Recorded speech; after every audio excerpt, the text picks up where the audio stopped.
What's going on, everyone? It's time for another film review. Today we're going to be talking about a thriller. Some people call this a horror film. To me, it's more of a thriller. It's called The Cellar Door. It's released by Monterey Entertainment June 1st, 2007. Written by Christopher Nelson. Produced by Hilary Six and directed by Matt Zettel, who also did films like Resurrection County, Axe to Grind, Friends with Portional Benefits, and The Deceiver. So, yeah. But let's get into the film. Don't mind the sounds behind me. It's my roommate's dog sitting behind me. but, yeah. So, The Cellar Door is basically um, an odd film. There's this loner guy who is like balding, overweight and stuff, and he likes the girls next door, so he goes and stalks them. And lo and behold, he kidnaps them and holds them in a cellar for his pleasures. And from reading the description of this film, I thought it was going to be a snuff film, but yeah, it's like sort of like made to mock that.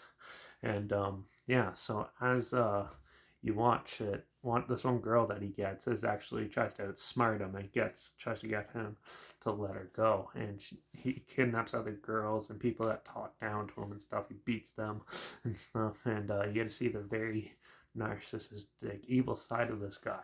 And but when he comes home to this girl, he's like more like down to earth, trying to be like loving and stuff. And you can tell he just wants like a relationship, even though he doesn't know how to communicate with these women and stuff. And then he puts them in these peril situations, like the girl gets like a period, and then he has to try to help her stop it and things like that. There's very minimal things that happen, but when he attacks and stuff, the gore effects and stuff look pretty good.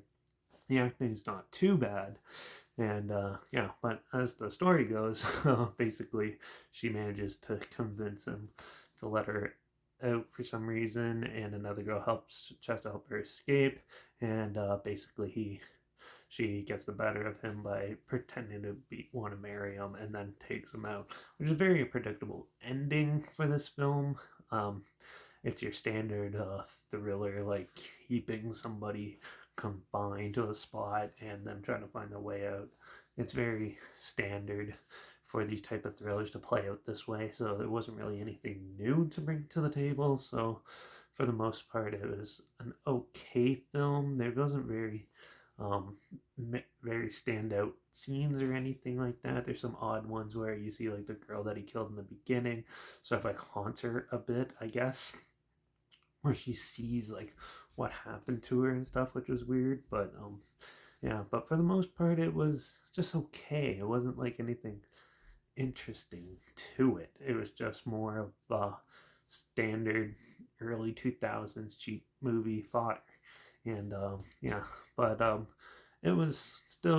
acting was better than I was expecting. The production value was better than I was expecting, and yeah, but overall it was pretty boring. So yeah, I'm gonna give The Cellar Door a 2.5 out of 5. If you're in the right mindset, it might be an interesting little thriller, but for most people, they're probably gonna not like this. So yeah, so it's either watch it with your own discretion, I guess. So yeah, but if it sounds like something you might be interested in, there's a trailer link down below. Like always, also link down below is my Instagram, so where I always post clips of films I'm going to review in the future on my story. You should have the film title and hashtag, subgenre of the film, and the hashtags so you're aware of it. Also, my Letterbox is down below at Derek P Reviews. That's where I post my first star rating right after watching the films. So follow me on one of those two platforms to stay in the loop with this channel. Like this video, share it so more people are aware of it. Comment your opinions of the film down below if you have any. And also, if you have any other films or film franchises in any genre that you want to hear my opinions on, comment those down below too. I'll try my best to get to them as soon as I can, and if I can find them. So, yeah, and don't forget to subscribe. So hopefully we find something weird, obscure, and odd that you probably never thought of checking out together. Something like this. Or so you hear my opinions on classic films, popular films coming out at the time, and other things as well. So make sure you subscribe, and don't forget to ring that bell, because we're going to continue on with all these random horror thrillers, indie, low-budget ones, and I wanted to check out. I got about 4 or 5 more, so yeah. I think the next one I'm going to check out is a witchcraft movie called Bay Coven or Bay Cove, depending on which release you got. So I'm going to check that one out. It's from the 80s, so it should be pretty trippy and fun. So hopefully it's a good one. But yeah, make sure you ring the bell and tune in for that one for the next review. And yeah, well, for now, watch out for all those crazy selfless, overweight mama's boys living in the basements and keeping women down there. And I guess I'll see you all in the next review. So until then, cheers.